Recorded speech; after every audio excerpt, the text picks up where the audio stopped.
Hi అండి, నేను మీ Jyothi. Welcome to Jyothi village home cooking channel. ఈరోజైతే మనము గోధుమ రవ్వతో ఉప్మా పొంగల్ని ఎలా చేయాలో చూసేద్దాము. చాలా టేస్టీగా ఉంటుంది. చాలామంది చేస్తూ ఉంటారనమాట.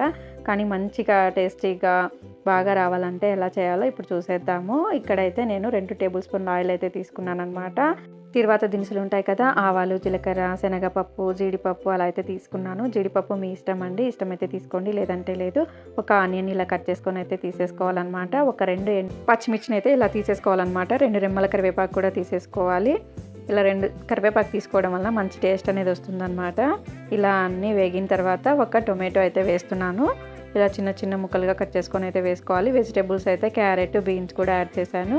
మీకు ఇష్టమైతే యాడ్ చేసుకోండి, లేదంటే లేదు. ఇలా వెజిటేబుల్స్ యాడ్ చేయడం వల్ల పిల్లలు కొంచెం బాగా తింటారు. మామూలుగా తినమంటే తినరు కదా, అందుకని యాడ్ చేస్తున్నాను అనమాట.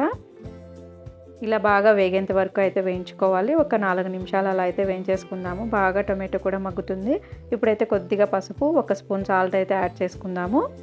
ఇలా యాడ్ చేసుకొని బాగా కలుపుకోవాలి.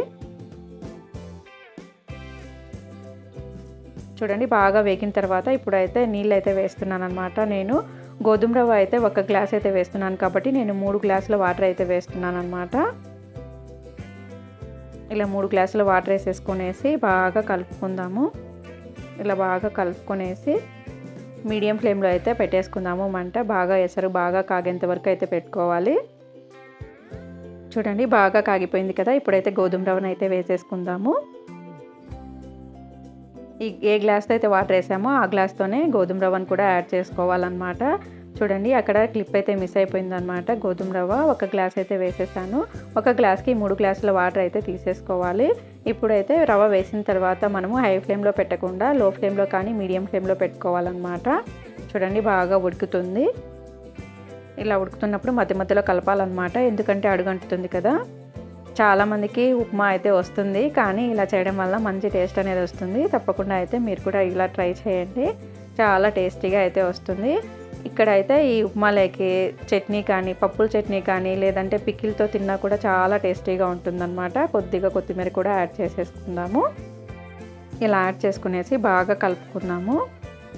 సాల్ట్ ఒకవేళ తక్కువ అయితే మీరు ఎసరు కాగుతున్నప్పుడే వేసేస్తే సరిపోతుందన్నమాట. ఇక్కడ యాడ్ చేసుకుంటే ఇప్పుడు సరిగ్గా ఉండదు కాబట్టి ముందే యాడ్ చేసుకోండి. చూడండి, ఒకవేళ మీకు ఇంకా గట్టిగా కావాలనుకుంటే ఉప్మా కొద్దిసేపు అయితే పెట్టేసుకోండి. ఇలా చిన్నపిల్లలు అలా పెట్టాలనుకుంటే ఇలా అయితే సరిపోతుందన్నమాట. కొంచెము ఇలా ఉంటే సరిపోతుంది. పొడి పొడిగా రావాలనుకుంటే ఇంకా కొద్దిసేపు పెడితే పొడి పొడిగా వస్తుందన్నమాట. చల్లారిన తర్వాత బాగా వస్తుంది.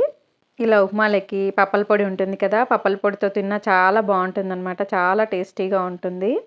చిన్నపిల్లలకి నెయ్యి వేసి పెడితే చాలా బాగా తింటారు.